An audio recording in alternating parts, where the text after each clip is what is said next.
Welcome to America's spaceport, the Kennedy Space Center in Florida, where that Dragon spacecraft sitting on top of a SpaceX Falcon 9 rocket will launch Crew 7 to the International Space Station. You can see Jasmin Moghbeli there with her visor down. And the suit inflated, right? Exactly, yeah. So she is in the midst of her pressure check and looks to me like everything is going well. But of course, we want to make sure that those suits have good integrity in the event that we would ever have to use them on board the vehicle. There's Andy Mogensen sitting to her right. His visor's still up, so it looks like perhaps his test has not been initiated yet. And I believe they do perform these one at a time. So Andy has a few minutes there just to kind of relax. You can see the Danish flag on the left of Andy's suit because he is a European Space Agency astronaut, and he is from Denmark. And now you're looking at mission specialist Satoshi Furukawa giving us a big wave and a big smile and the thumbs up. Last but not least, mission specialist Konstantin Borisov was selected to be a cosmonaut in 2018, and this will be his first trip to space along with Jasmin.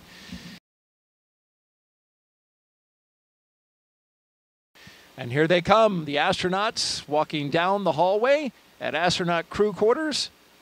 3 astronauts, 1 cosmonaut of Crew 7 waving as they go by into the elevator, headed down to the first floor. Behind them, Joe Akaba, I believe that's Norm Knight with the Flight Operations Directorate. It is. Core on countdown. Crew walkout and suit up room departure is in progress on schedule. It's impossible to not smile when you're watching them walk out with those smiles on their faces, isn't it? It's contagious. And here they come, Crew 7, taking their first steps outside before their journey to space. Again, look at those genuine smiles. You really can't hide the excitement. From left to right, we have Konstantin Borisov, Andreas Mogensen, Jasmin Moghbeli, and Satoshi Furukawa.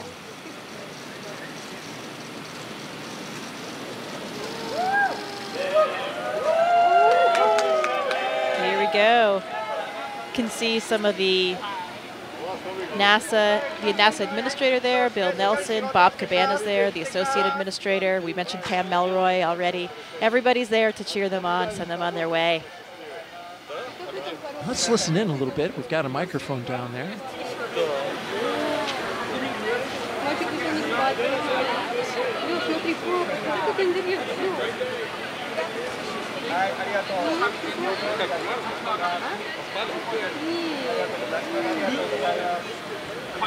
Прочувствовал? Да, классно. Начал кайфовать? Нет, вообще нет. Вот сейчас вот стоял, чтобы вас видеть, расплакаться немножко, отвлекся.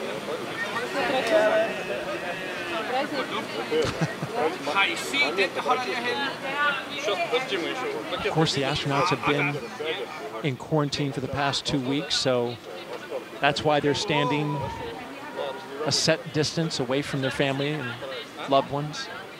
Yeah, that's right. We want to make sure that, of course, we don't carry any viruses or anything like that with us to the space station. So everybody has been in this strict kind of quarantine protocol leading up to the space flight, and they're continuing to keep their distance now.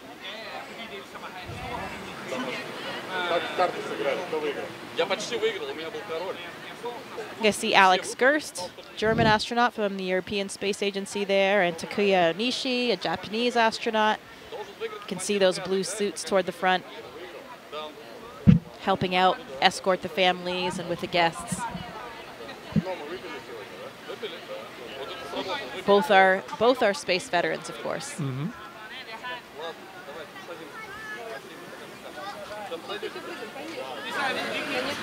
Red for right here. Red for right here. You see here. A double kiss from Jasmin, probably to her 2 girls. Yeah, and I heard Andy speaking Danish to his family. Yeah, you speak, you're fluent, right, in Russian and Swedish, right? I do, yes. I speak Swedish, pretty similar to Danish, so sometimes I can understand what Andy and his family are saying. Did you catch anything? I did. He said, "Vi ses, we'll see you." Yeah, oh, I did catch what he said at the end there. But Andy's family actually lives just a street away from me, so I see them quite often. How about that? Yeah. Well, that's nice. Here they go. Doors are closing. Well, this is a good time to talk about the playlist. Jasmin is going to be queuing up some Stevie Wonder, Whitney Houston, some hip-hop. She's a big hip-hop fan. And apparently so is Andreas, so that works well for the commander and the pilot, who will be in the O1 Tesla. Satoshi says he'll crank some 80s Japanese pop music. And I put that on my own music app just to hear a little bit. Unsurprisingly, a lot of synthesizer. Just like 80s in America. And then Konstantin says he's going to crank some System of a Down, Pink Floyd. Look at that. I see Jaws twin girls. They're wearing little mini SpaceX suits. Oh, I have one of those for my daughter as well. They are adorable. They look exactly like the real thing. No kidding. You can see them just over at the window right now. I see, looking in at Mom. Riding on Dad.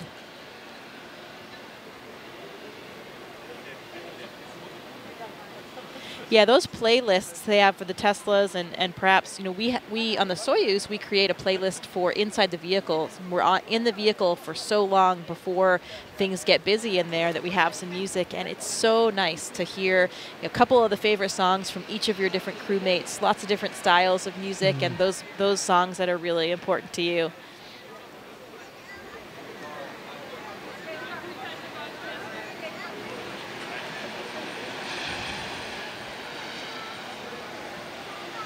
We got a social question.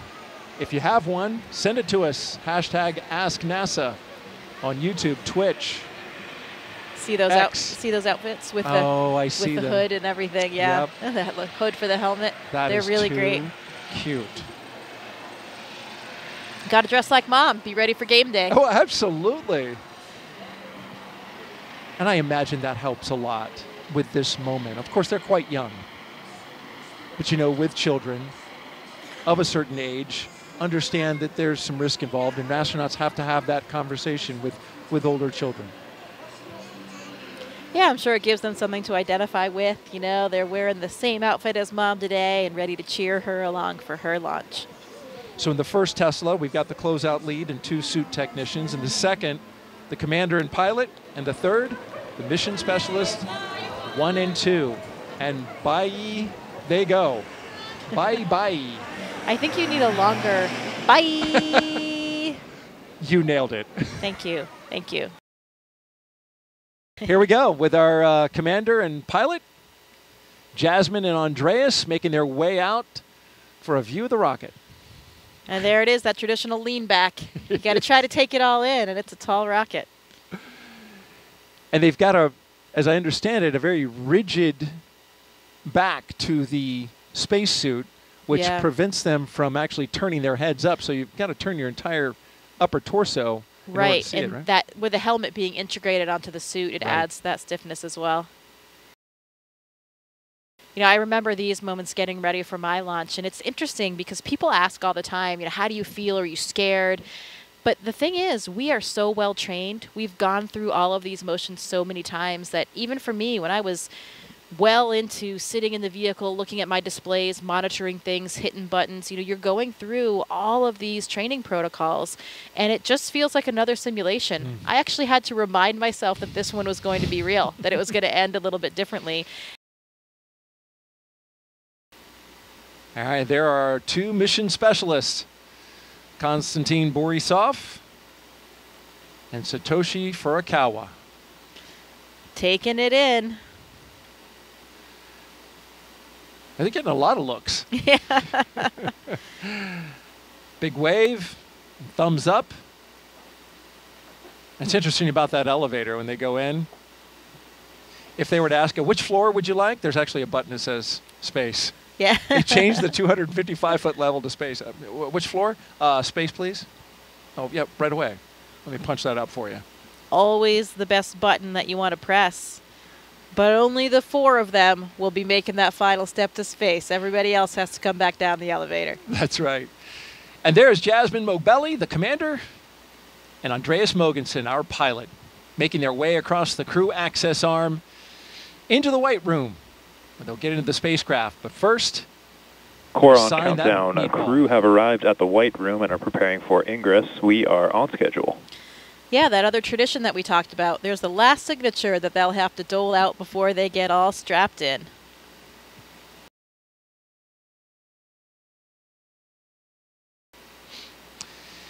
There go our pilot and commander carefully getting in. They don't want to mess up that seal, so you'll see him take a lot of time to crawl over that entryway, the side hatch.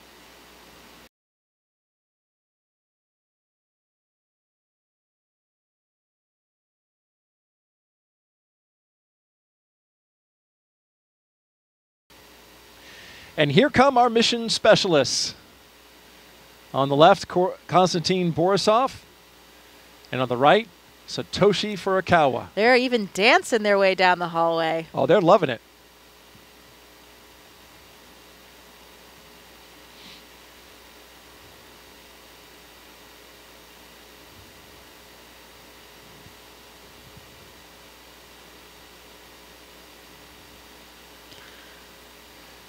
Oh, another tradition. A lot of times our astronauts and Konstantin here, you can see taking the name tags of some of their ground support personnel, and they'll be flying those to space with them. That's got to be really special for those technicians. Absolutely. I mean, they're playing such a critical role, you know, especially those connections you have with those people in those moments leading up to your launch. Really has an incredibly strong bond you have with those people.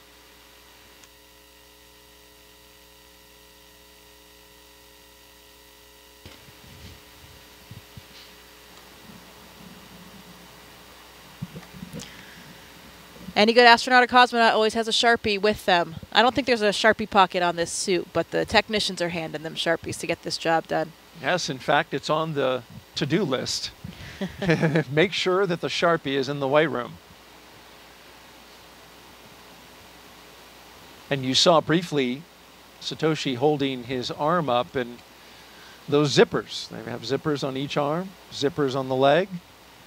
Those got to be zipped up, nice and secure, so that that pressure suit functions exactly as needed.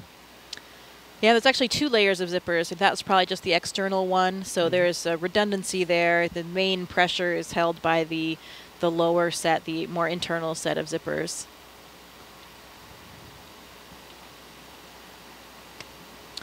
Another critical component of the way we do Core on things at countdown. NASA. Seat 1 and Seat 4 are beginning their ingress into Dragon. We are on schedule. You know, safety always comes first. We always have a lot of built-in redundancy to each system, including the spacesuits, to make sure that we can keep everyone on board safe.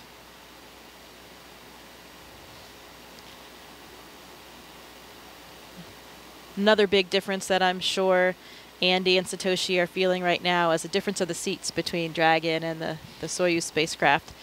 You know, you have a much more natural kind of sitting position in Dragon, a lot roomier for you to stretch your legs a little bit. You know, their heels will actually be kind of clipped in. Not clipped, but there's a little runner there that you slide your heel in. It's a little notch in the boot. You slide that onto the boot plate to help secure your feet for the launch and landing process. But while they're sitting there on the launch pad, they can take a foot out if they want, stretch a little bit, and move around. Kind of like a ski boot and a ski, or a, you know, cycling shoes that have those. Yeah, kind of like that cycling shoe, but a little bit of a different mechanism. It's just kind of a front to back slide. You can see Andy looking up at the displays there. Looks like he's configuring something or checking something on the monitors. And Satoshi and Konstantin getting strapped in. They have their little satchels, that's what they call them, on their knee there. They have a tablet, so they have procedures on the tablet. If they have a few small items that they might need during the ascent, they can have them in that little satchel as well.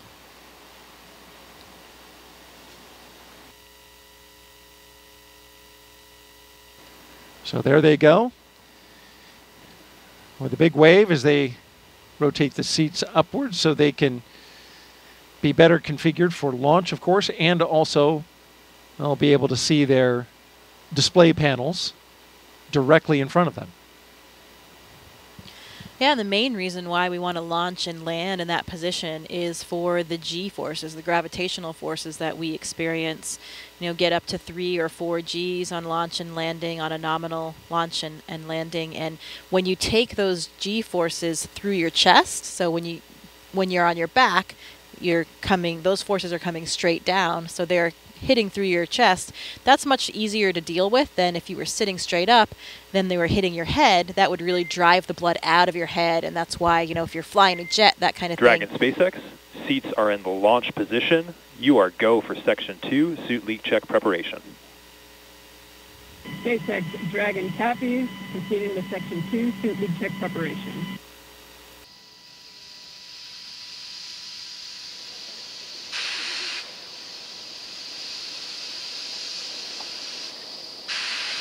Now about 2 minutes and 30 seconds until launch. Next milestone, we're looking up for stage 2 LOX load to complete. Additionally, shortly after that, we'll hear gas closeout begin, isolating the feed lines from the different gas systems for the Falcon 9 rocket. Those will get vented overboard through the umbilicals and the strong back itself.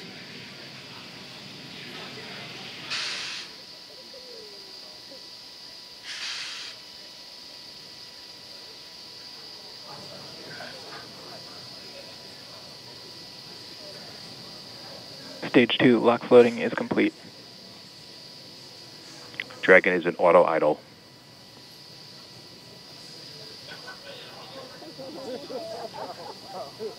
Confirmation that stage 2 LOX load is complete. Dragon and Falcon 9 fully fueled. Gas closeout has started. Expect loud venting. There's the gas closeout call that we expected. Additionally, we will be in auto idle. This puts the rocket in a state the flight computers understand before it takes over, making sure the transition to final countdown is smooth. Coming up at T-minus 1 minute, we'll hear that Dragon is in countdown. Its computer will switch to countdown mode. We'll also hear that the flight termination system on Falcon 9 is armed. Falcon 9 is in startup. Dragon's in terminal count.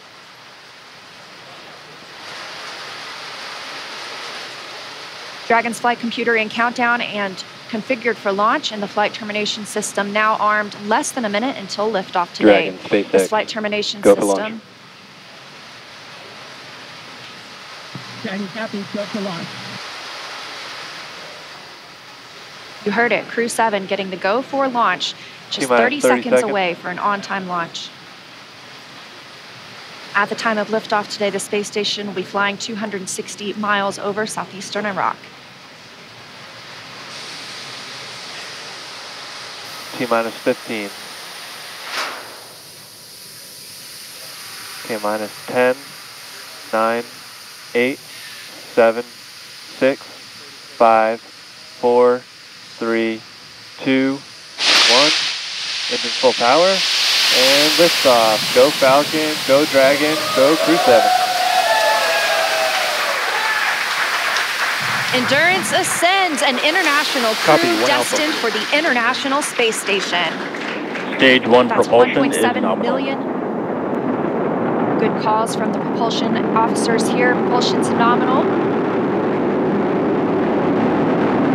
1.7 million pounds of thrust on Falcon 9, taking Crew 7 to the International Space Station, now traveling almost 300 miles per hour.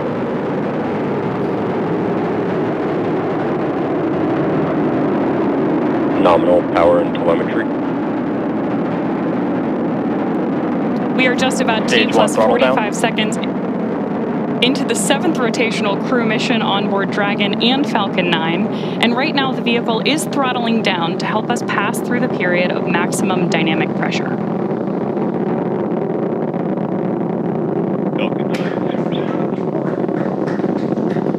There's the call out that Crew 7 is now moving faster than the speed of sound. Max Q. Stage 1 throttle up. Confirmation we have moved through max Q and are throttling back up. Copy, 1 Bravo. Heard that call from Jasmin on Crew 7, as well as confirmation from the ground. The call out for 1 Bravo means we are in the second and final abort mode for the first stage, but continuing to get good performance. We've got engine chill on the second stage MVAC engine. We will then be looking for MECO, or main engine cutoff, where the 9 engines on the first stage will cut off ahead of the first and second stages separating. Then the single Merlin vacuum engine on the second stage will ignite. We are now coming up on 2 minutes into the flight, the spacecraft traveling over 2,000 miles per hour. Really incredible nighttime views of Falcon 9 and Crew 7 on your screen right now. So as Leah just mentioned, we are keeping an eye on a couple of critical flight milestones coming up back to back here. Stage 1 throttle Those down. are going to be MECO. So main engine cutoff, now that we're throttling down stage 1, followed by stage separation and second stage ignition. Main engine cutoff. Stage separation confirmed. Copy, 2 Alpha. MVAC ignition.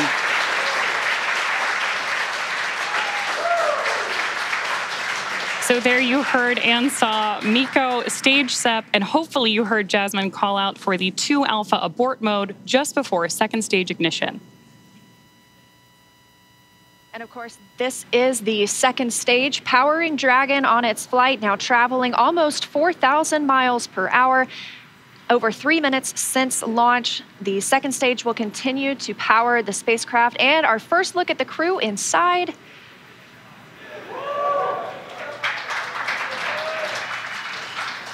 We'll be standing by for SECO. That's the next major milestone for this second stage engine. That comes shortly before 9 minutes into the flight, so we've still got some time on this engine.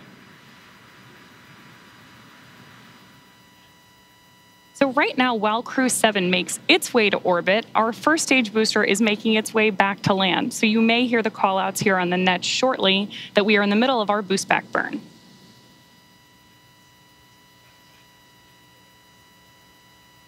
Right now, stage 1 is coasting. Dragon, SpaceX, trajectory nominal. Good call-outs there that Dragon is on the right track. And confirmation from Commander Jasmin Moghbeli. Continuing to see good performance on this lone Merlin vacuum engine on the stage. Also, as we've heard, nominal trajectory. That's the guidance, navigation, and control officer here at SpaceX stating that we are on the correct path. Dragon's pointed in the right direction.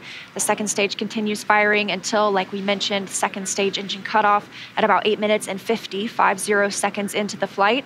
Right now, we are 4 minutes and 30 seconds since our on-time liftoff, now traveling at 5,000 miles per hour. This single Merlin vacuum engine can provide over 220,000 pounds of thrust in the vacuum of space, doing its job to take our crew to the International Space Station today. Dragon, SpaceX, trajectory nominal. More good news from Mission Control. Acquisition of signal, Bermuda. So with that Bermuda call out, we actually know that the ground station transmitting this flight data back to us is coming from Bermuda.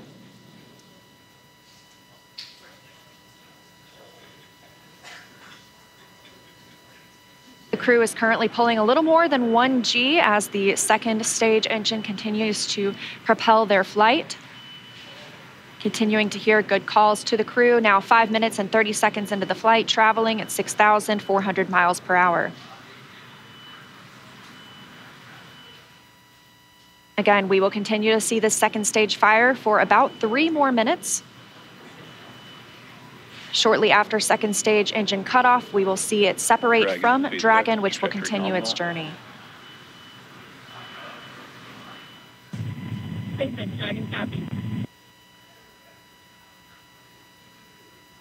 Now, at this point in the flight, we are just about 15 seconds away from stage 1 entry burn start. At this point, the center engine on Falcon 9 will be lit for just about 10 seconds to help us slow the vehicle down as it re-enters the Earth's atmosphere. That's not the only thing helping us on re-entry, though. The first stage sees high drag on re-entry, which scrubs roughly 70% of the velocity by the time the landing burn begins, which you just had great views of on the left-hand side of your screen. Florida Space Coast beginning to come into view in the background. All while Crew 7, of course, on the right-hand side of your screen, lit up by that MVAC engine, continues on its way to orbit.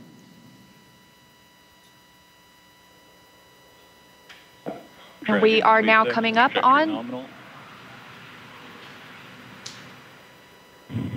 continuing to get good calls as we reach almost 7 minutes into the flight.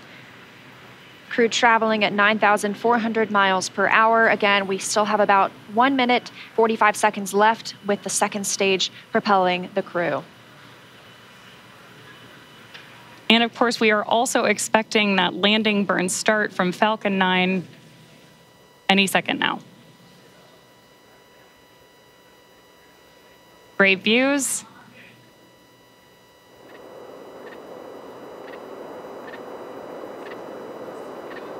Stage 2 FTS has saved.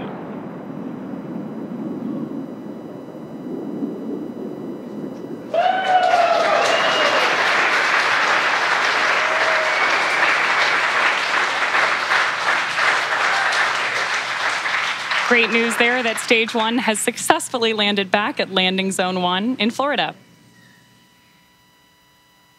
And Stage 2 continues to propel Dragon and our Crew 7 crew members.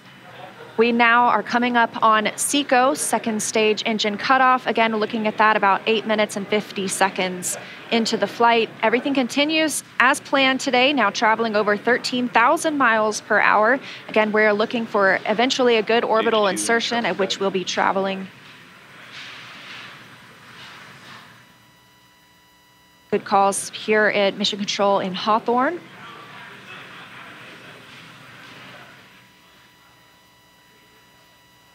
And we are standing by for second stage engine cutoff.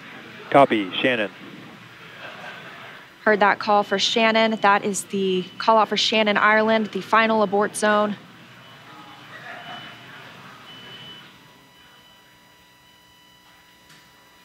MVAC shutdown. There's audio confirmation, and you can see on your screen that we have had successful second engine cutoff 1 of our MVAC engine. Dragon SpaceX nominal orbit insertion. Dragon. And good news there that Crew 7. Nominal orbital insertion. Dragon SpaceX launch Awesome to hear. Disarmed. Fantastic.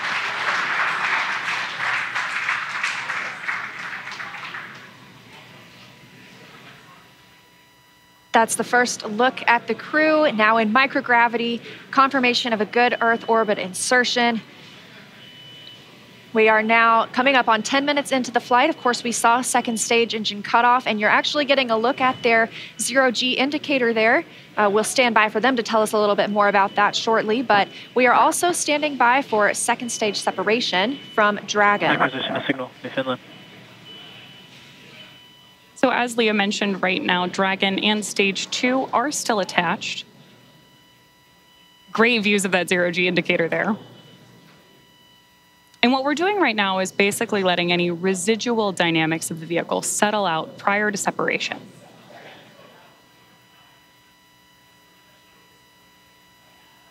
We are expecting that separation event in probably about 90 seconds.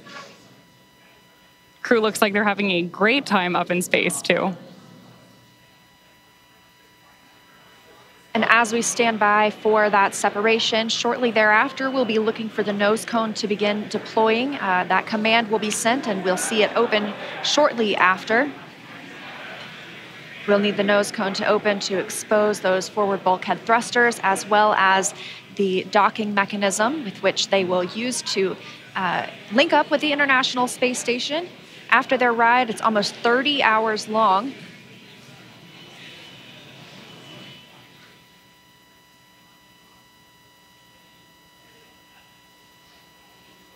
Again, we had liftoff right on time today at 3:27 a.m. Eastern Time.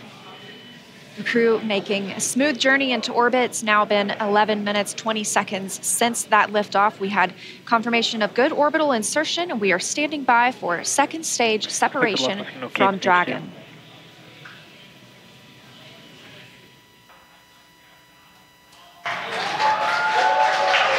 Dragon separation confirmed. Crew 7, on behalf of the Falcon team, I'd like to welcome you to orbit, and we hope you enjoyed the ride on Falcon 9. Space travel is difficult, even though you make it look easy, so thank you for trusting us to get you up there. It's not a bad way to spend a day in the office. Stand by for words from the launch director. Hello, Crew 7. This is Launch Director here on Countdown. On behalf of the entire SpaceX Launch and Recovery team, I'm honored to welcome Dragon's first ever all-international crew to orbit. Счастливого пути, Gotor, Iterashai. Godspeed, Crew 7. Cheers.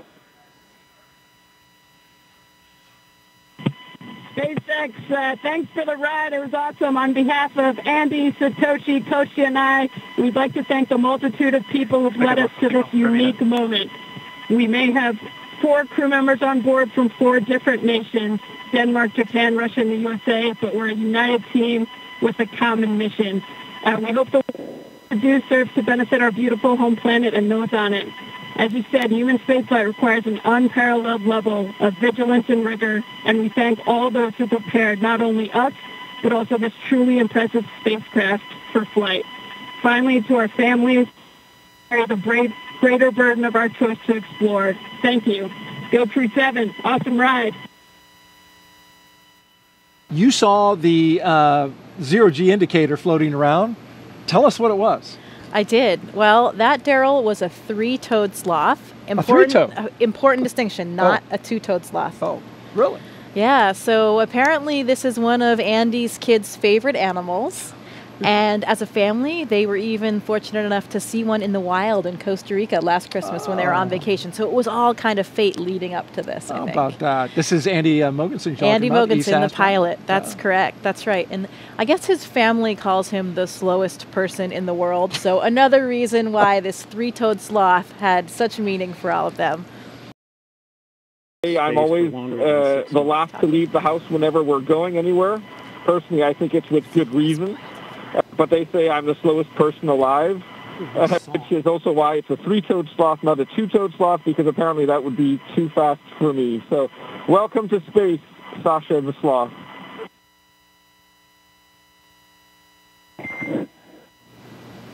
And Dragon, we appreciate the introduction to your zero-G indicator and noting that that is probably officially now the fastest sloth ever.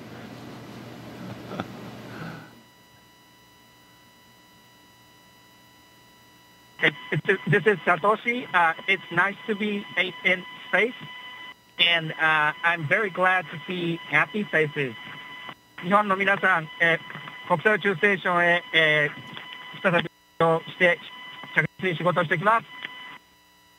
Yes, I'm very excited. First of all, a few words in Russian, then in English. Всем большое спасибо, огромное восхищение тем, как мы прокатились на ракете, мы в космосе. Невероятно. Полет в космос — это результат действий скоординированных тысяч людей, которые работают в разных странах. Всем большое спасибо. Roscosmos, NASA, ESA, JAXA, SpaceX. Моим друзьям и семье большое спасибо. Thank you very much for all your hard work. SpaceX, Roscosmos, NASA, ESA, JAXA, and all the partners involved in manned space flight. That's a proud example of how much we can achieve working together in harmony. Let's continue. Cool. Thanks a lot to everyone, to my family as well. Thanks. SpaceX copies all. Thank you for the kind words. And Jaws, if you are ready to copy, I do have some upcoming words on.